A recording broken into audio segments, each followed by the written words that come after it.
So probably the number one question that I get is how and when am I going to get my money back? Well, again, one of the things I love about notes is that there are many different ways that you can exit out of the note. Um, with a property, basically you've got two options, and that's either sell the house or rent it. I would add a third one to that that most people don't know about, which is seller finance. And that's a great strategy, and it's creating a note, and I really love doing that. I'll add a couple more. When you buy a note, essentially you're now the bank. And as a bank, you've got a couple more options that you didn't have just as a property owner.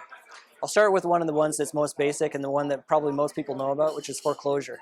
Foreclosure is definitely part of this game. 99% of the time when I'm foreclosing, it's because the property's already vacant, but it is part of the game, part of the exit strategies that you are going to use and you will employ over time. So that's one way, is you can do a foreclosure on the property. Another one is, instead of doing a foreclosure, if I'm able to talk to a borrower, almost always I'm able to get, it's called a deed in lieu of foreclosure, which means the borrower will deed the property over to me in exchange for wiping out their debt. And I've got ways of doing that, and most borrowers are actually very grateful and happy to be able to do that if I can talk to them. Another way to exit out of a loan is a short sale or a short payoff. This is where we agree with the borrower. They sell the property. At this point, remember, I don't own it. I'm just the bank. I don't own the house. They do.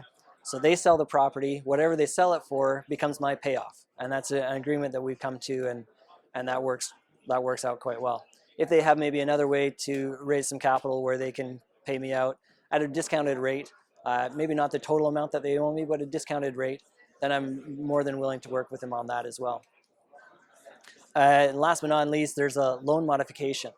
A loan modification is one of my favorites because it helps homeowners actually stay in their home and really recover. It's a way to help them to stay there and come up with terms that are going to be beneficial to both them and me as the investor. And it's really a great thing. There are so many different ways that can go. We just come up with whatever terms are going to be agreeable to the both of us, and that works out quite well.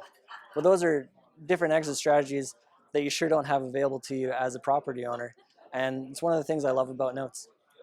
Hey, I hope you enjoyed this video. I hope at the very least it gave you some more confidence and some more knowledge about notes and about how to invest. Full disclosure, I just want you to succeed. Whether it's with me or somebody else, that's fine. I just want you to make money. I really don't like seeing investors being satisfied with only a 5 or 6 or 7% return. You can do better. And like I say, whether it's with me or somebody else, do better. You can do better than a mutual fund return. To watch more videos and to learn more about note investing and more about what I do, visit my website, www.canadiannoteguy.com.